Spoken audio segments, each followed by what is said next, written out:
À tout le monde, aujourd'hui je reviens encore et cette fois-ci avec un sujet super important quand il s'agit de planification, élaboration de votre projet. Et là, c'est le cadre logique. Et le cadre logique constitue ce que je peux appeler le poumon de toute la conception, élaboration de votre projet. Un point important ici, c'est d'abord comprendre et bien maîtriser la matrice elle-même du cadre logique.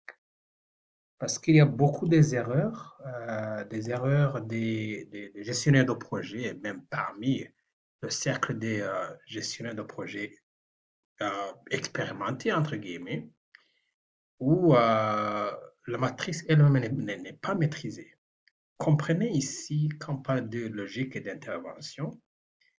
Euh, c'est là où on va noter l'objectif global, les objectifs opérationnels, on en a déjà parlé il y a quelques temps quand on a parlé des objectifs et du projet, les résultats attendus qui sont échelonnés sur trois niveaux.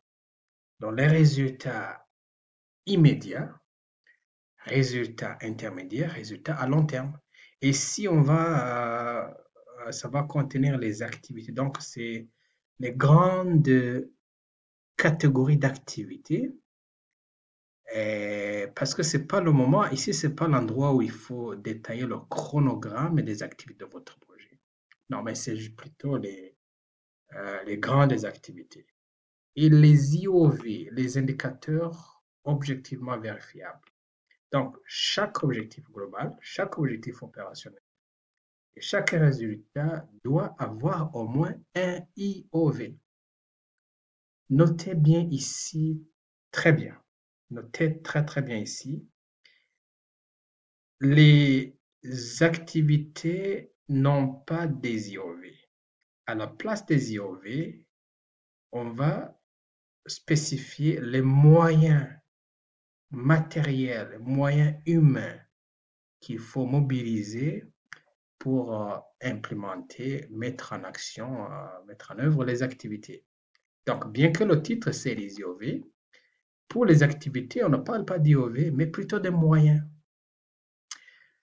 Source de vérification, où est-ce qu'on trouve l'information pour vérifier si l'objectif ou les résultats ont été atteints? Et là, encore une fois, quand vous arrivez à la colonne, à la ligne des activités, les activités n'ont pas de source de vérification. C'est plutôt, ils sont remplacés par les coûts. Quel est le coût? Quatrième colonne comprend les hypothèses. Et là, encore ici, notez que l'objectif global n'a pas d'hypothèse. C'est non applicable. Pourquoi?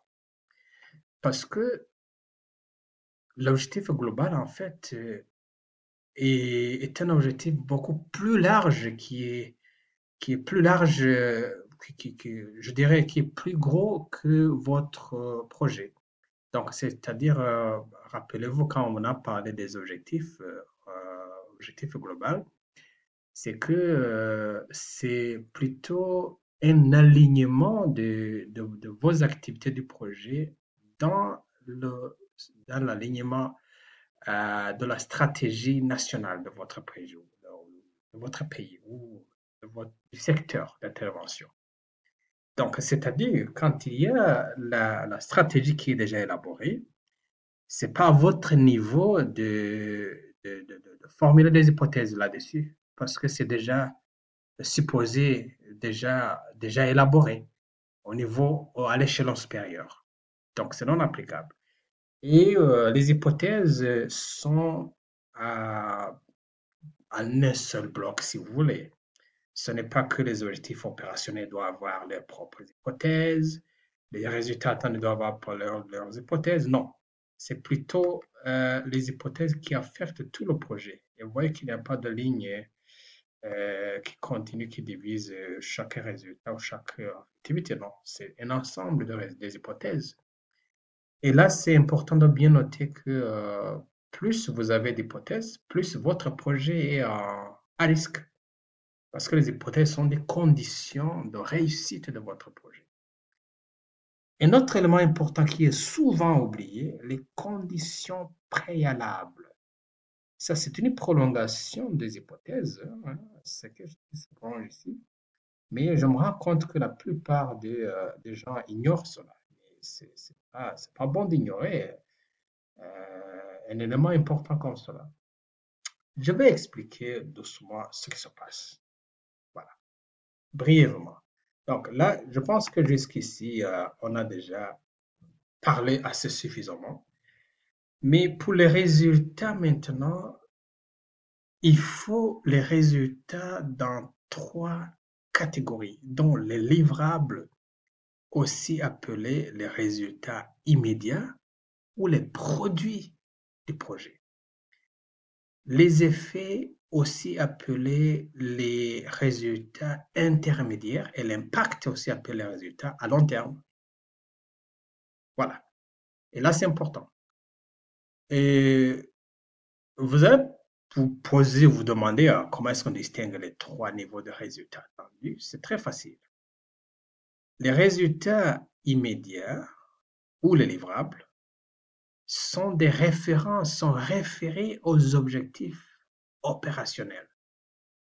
Vous avez par exemple un objectif opérationnel qui dit on va renforcer les capacités de 20 médiateurs de santé dans la communauté. C'est ce que vous envisagez atteindre comme objectif. Et quand vous avez l'objectif atteint, vous avez cette fois-ci 20 médiateurs de santé qui sont compétents dans le domaine de la prise en charge globale des personnes, des patients. Donc, ça veut dire que si vous avez les résultats, les objectifs, chaque objectif doit avoir en fait un résultat attendu immédiat. Et les effets vont maintenant voir dans le long terme qu'est-ce que ça va donner comme effet et impact dans le long terme. S'agissant des grandes catégories d'activités par ordre chronologique, juste pour bien comprendre les choses, si vous avez, par exemple, dans votre projet, vous avez les activités de formation des jeunes, et puis accompagnement ou lobbying et plaidoyer, je ne sais pas, ce sont des grandes lignes d'activité. Je dis grandes lignes parce que dans la catégorie formation des jeunes, là, vous avez d'autres petites activités qu'il ne faut pas détailler ici, parce que vous aurez le chronogramme d'activités que vous allez détailler en fait. Alors là, ça deviendra seulement formation des jeunes. Et c'est tout, vous limitez par là. Vous n'entrez pas à recrutement des formateurs, identification des jeunes ou location de la salle de formation. Tout cela sont des petites activités qui sont sous la grande catégorie de formation des jeunes. Donc, vous gardez seulement la grande catégorie de formation des jeunes. Les indicateurs objectivement vérifiables, et comme je l'ai dit, chaque objectif, chaque résultat attendu doit avoir un résultat attendu. Donc, pour les moyens, parlez à des moyens humains matériels. Quels sont les moyens? Quelles sont les compétences humaines dont vous avez besoin? Quel matériel vous avez besoin? Et quel est le coût qu'il faut? Grande ligne d'activité. Puis, les hypothèses. Donc, voilà, sans trop tarder, on va entrer sur un exemple concret, pratique, pour comprendre comment les choses marchent ici. Et je vous amène un exemple d'un travail de cadre logique qui a été parfaitement bien fait par un des étudiants. Et on va voir ensemble. Voilà, ici, vous avez la logique d'intervention. On va aller colonne par colonne. Contribuer à l'amélioration des soins de santé de la mère, nouveau-né, enfant, jeune adolescent en RDC. Ça, on a déjà parlé et au moment des objectifs. Objectif global, objectif opérationnel. Bon, on a donné 2 ici, mais il faut au moins 3, 4, 5. Voilà. Et comment maintenant voir et penser aux résultats immédiats ou les livrables? Comme je viens de le dire, vous allez voir l'objectif opérationnel numéro 1, faciliter l'accès aux services de santé des femmes et des filles d'ici 12 mois. Maintenant, il faut bien noter que chaque résultat immédiat est en fait un résultat immédiat étant, euh, est l'achèvement d'un objectif. Vous atteignez un objectif opérationnel, vous avez un résultat immédiat. Vous comprenez la logique? Je répète, vous atteignez un objectif opérationnel et vous avez déjà un résultat immédiat. C'est-à-dire, l'objectif ici, c'était de faciliter l'accès aux services de soins de santé. Voilà. Et quand l'objectif est atteint, donc les femmes et les filles de Kassai ont accès aux services de santé. Ont accès aux services de santé. En fait, vous vous projetez dans le futur, vous projetez, parce que c'était 12 mois, ok? Après 12 mois, qu'est-ce que vous aurez comme résultat? Donc, quand l'objectif sera vraiment atteint, vous aurez cette fois-ci les filles et les femmes qui ont accès aux services de santé. Et notez bien, regardez comment la phrase et le temps, la conjugaison qui est utilisée ici.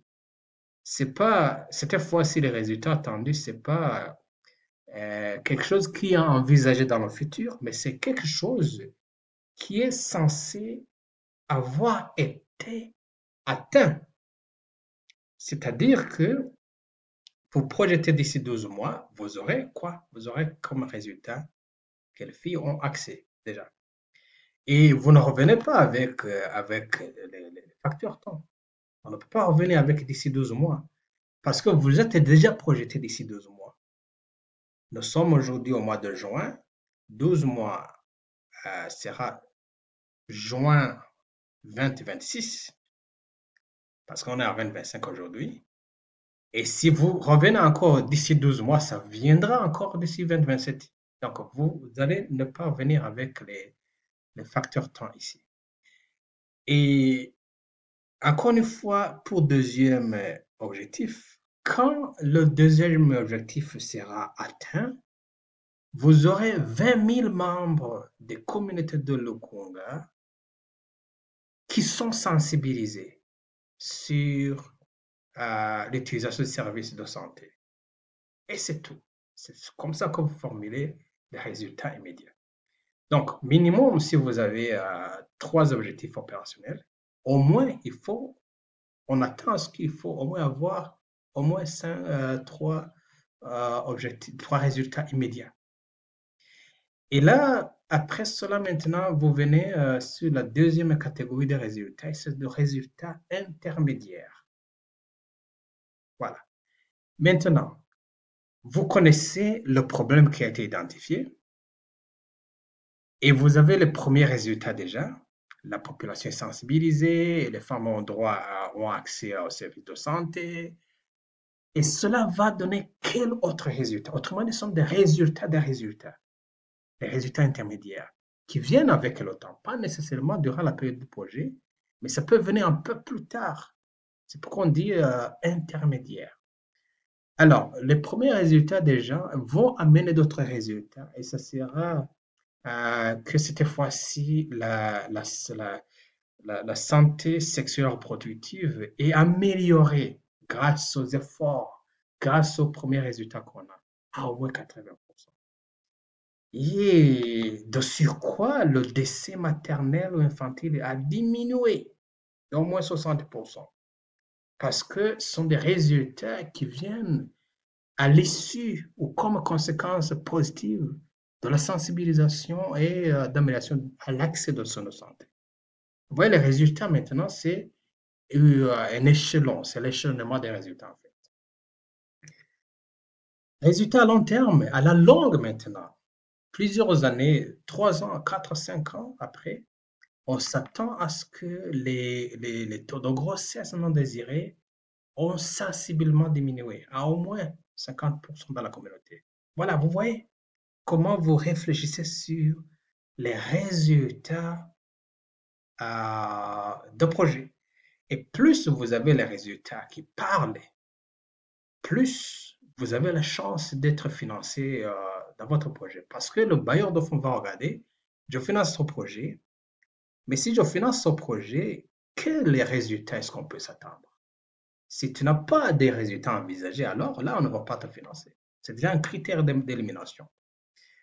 Voilà, pour les activités, les grandes activités, comme on a déjà dit, voilà, les réhabilitation des structures, là, les grandes activités, en fait, grandes lignes d'activité. Voilà la première ligne, la première colonne, super important. Les IOV maintenant, indicateurs objectivement vérifiables. Là, c'est d'emblée, je vous dirais que ça, c'est la formulation la plus facile, en fait. L'aborder des IOV, c'est une chose la plus facile de toutes, mais qui, à ma grande surprise, est difficile pour les apprenants. Parce qu'il y a une confusion entre les IOV et les résultats attendus. En fait, ici, c'est l'indicateur, le IC indicateur, qui peut être vérifié. C'est les moyens, les unités de mesure d'évaluer, de voir, d'évaluer si l'objectif ou résultat est atteint ou pas. Donc, un exemple ici, contribution à l'amélioration des services de santé. Comment est-ce qu'on va évaluer? Quel est l'indicateur qui va montrer qu'il y a eu cette amélioration? C'est le taux d'amélioration qui est attendu, qui va être servi de comparaison entre l'état des lieux des services de santé dans la région. Et après le projet, on va comparer, voir est-ce qu'il y a eu une amélioration? À quel niveau d'amélioration? Et ça, on parle de taux d'amélioration, en fait, ce qui va être joué là-dessus. Vous comprenez? Et pour l'objectif opérationnel, faciliter l'accès aux soins de santé. Et là maintenant, c'est là où ça peut être taux ou nombre de femmes et de femmes qui ont accès aux soins de santé. On ne veut pas dire 10 femmes, on ne veut pas dire 50 femmes. Il ne faut pas préciser les quantités ici. Parce que rappelez-vous, nous sommes au niveau, à la phase de planification et le projet n'a pas encore démarré. Donc, vous connaissez bien sûr ce qui est prévu au niveau de la première colonne, mais la deuxième colonne des IOV, c'est pas qu'il faut préciser ce qu'il faut atteindre, non, mais c'est l'indicateur qui est recherché ici. Et quand vous avez un nombre numérique comme 200, c'est clair, là, ça sera nombre. Parce que la question ici, c'est 20 000 membres. 20 000, c'est quoi? Est-ce que c'est taux? Est-ce que c'est un nombre? Est-ce que c'est une quantité? Est-ce que c'est une distance? C'est un nombre. Un nombre qu'il faut atteindre. Si vous avez ciblé 20 000 membres et que à la fin, quand il s'agit de faire une évaluation, vous allez compter. Vous allez compter quoi? Vous allez compter le nombre de femmes, de personnes, de membres de la communauté qui sont mobilisés. Et là, vous allez compter, si vous comptez 18 au lieu de 20 000, vous n'avez pas atteint l'objectif. Donc, s'il faut aller évaluer, vous avez le nombre 20 000 en tête. Et c'est le nombre qui importe ici. Vous allez compter le nombre de femmes, de membres de la communauté qui sont sensibilisés. Et c'est ça l'indicateur objectivement vérifiable. nombre de membres de femmes, de membres de communauté sensibilisés. Point final. Il n'y a pas autre chose. N'inventez rien. Vous référez seulement à la première colonne et ça vous est facile d'élaborer des IOV. Voilà. Nombre de membres de famille, taux ou nombre de femmes qui ont accès. Des fois, ça peut être immédiat et les résultats euh, des IOV, des objectifs opérationnels. Ça peut être le même, mais ça importe peu. Allez-y avec la formulation qu'il faut. Là, vous avez le cible de 80%. Et 80%, ce n'est pas un nombre, c'est un taux d'amélioration que vous ciblez. Alors là, vous allez venir avec l'évaluation, avec le taux en tête. Ne dis pas 90%, ne dis pas 80%, non. Vous avez déjà une référence de la cible. Alors l'IOV, c'est seulement taux d'amélioration de la santé des filles et femmes de la communauté. Taux de diminution euh, des décès maternels infantiles dans la communauté. Taux de diminution des grossesses non désirées, parce que c'est le taux des grossesses non désirées ici. Voilà, c'est exactement ça.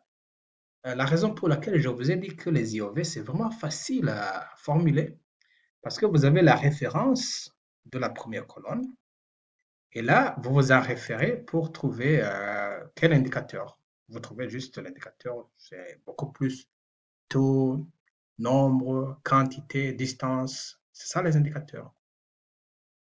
Et pour les moyens, comme je vous ai dit, au niveau des activités, ça change, le titre change en fait, c'est un moyen. Ce n'est plus les IOV, mais c'est les moyens. Donc, quel euh, moyen humain, là, il faut préciser quand même les compétences qu'il faut, les compétences requises. Et vous avez ingénieur, aide-maçon, matériel, il faut bien préciser. Aussi en grande catégorie. C'est pas qu'il faut vraiment trop détailler parce que vous aurez encore quelque part où il faudra détailler la budgétisation de votre projet.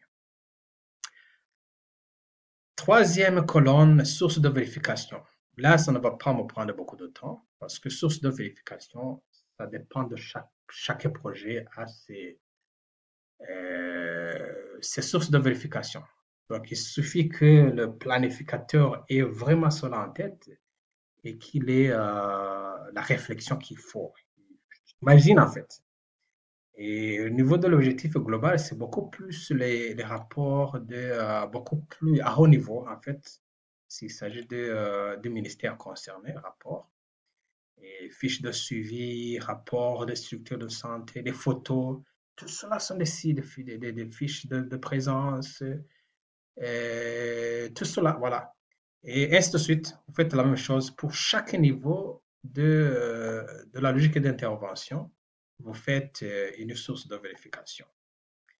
Et encore une fois, en bas, pour les activités, il n'y a pas de source de vérification, mais plutôt chaque grande catégorie des activités, ça donne quel grand coût. Et là, c'est toujours recommandé de faire le cadre logique quand vous avez déjà le chronogramme des activités et la budgétisation du projet. Et comme ça vous est facile de voir le coût relatif à des grandes catégories des activités. Voilà. Dernière colonne, hypothèse. Ça, c'est non applicable. On a déjà parlé de cela. Comprenez les hypothèses comment? Comment est-ce qu'on comprend l'hypothèse en fait? Les hypothèses, en fait, sont des conditions qu'il faut pour réussir votre projet. Et les hypothèses se réfèrent aux risques de votre projet, mais les risques qui ne sont pas maîtrisables, les risques non contrôlés. Par exemple, on a déjà dit que quand il s'agit d'étudier analyse des risques, vous analysez aussi les stratégies de mitigation des risques. Mais s'il arrive que vous avez des risques difficiles à maîtriser, qui sont hors contrôle, là, ça fait partie maintenant des hypothèses du projet. Mais distinguer les risques des hypothèses, c'est deux choses. En fait, si vous avez un risque comme réticence de collaboration liée aux normes culturelles des bénéficiaires du projet, là, c'est vraiment difficile à maîtriser. Vous pouvez faire des sensibilisations, mais tout ce qui est culturel, c'est ancré dans les esprits des personnes, c'est difficile à maîtriser. Alors à ce moment-là, l'hypothèse devient en fait l'inverse. Ça devient positif. Un risque est négatif, mais l'hypothèse est positive et devient positive du risque en fait. Alors, c'est une façon de dire, OK, je suis conscient qu'il y a ce risque, mais ce risque peut ne pas. J'espère que le risque ne va pas se matérialiser en fait. C'est une façon de nier, c'est la négation du risque en fait. Une façon d'avancer malgré que vous avez cette possibilité de risque. C'est comme vous avez les risques aussi pour les projets d'agriculture, risque d'inondation par exemple. On connaît qu'il y a ce risque. Est-ce qu'on va abandonner les projets d'agriculture parce qu'il y a le risque d'inondation? Non, on ne va pas abandonner, on va avancer malgré tout, mais en supposant que les inondations ne vont pas arriver.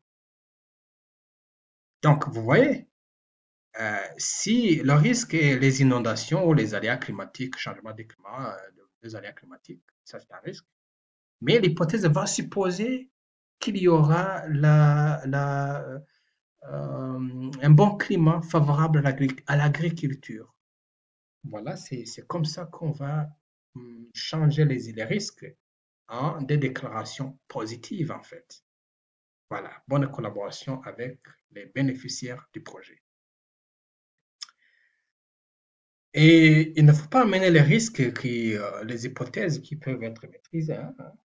Et puis, voilà, vous descendez, comme j'ai dit, c'est pas que chaque ligne doit avoir une hypothèse. Les hypothèses s'appliquent à tout le projet, en fait, en un bloc. Descendez ici pour terminer les conditions préalables. Ça veut dire, il ne faut pas oublier cette partie, la plupart oublient, j'insiste, il ne faut pas oublier. Conditions préalables signifie, vous avez planifié votre projet, vous avez soumis le projet auprès des bailleurs de fonds ou des partenaires. Et maintenant, la question, qu'est-ce qu'il faudra remplir comme condition pour démarrer le projet? La plupart des cas, vous attendez que les fonds soient disponibles, qu'il y ait le financement du projet, la disponibilité des fonds. Et des fois, vous avez les fonds disponibles, mais il faut cette fois-ci l'accord formel des autorités locales pour, pour intervenir dans la zone de leur administration. Des fois, bien sûr, il faut avoir déjà parlé avec l'administration, mais quand les fonds sont là maintenant, il faut maintenant un accord formel pour démarrer le projet en tout accord des autorités locales. Ça peut varier selon le type de projet, mais globalement, c'est ça qu'il faut penser, il faut toujours vérifier si vous avez les conditions préalables pour le démarrage du projet. Voilà, merci beaucoup. Je vous souhaite vraiment meilleur. Ça, c'est le poumon de toute la planification et la montée des projets. Et prenez cette démonstration, cette vidéo au sérieux parce que c'est ça qui va beaucoup parler. En fait, la plupart des lecteurs de votre projet, ils vont directement sur le cadre logique. Et s'il est très bien fait, on n'aura même pas besoin d'aller fouiller sur les autres. Et ça suffit largement pour donner une idée claire de ce que vous voulez atteindre dans votre projet. Merci beaucoup et bonne planification de vos projets.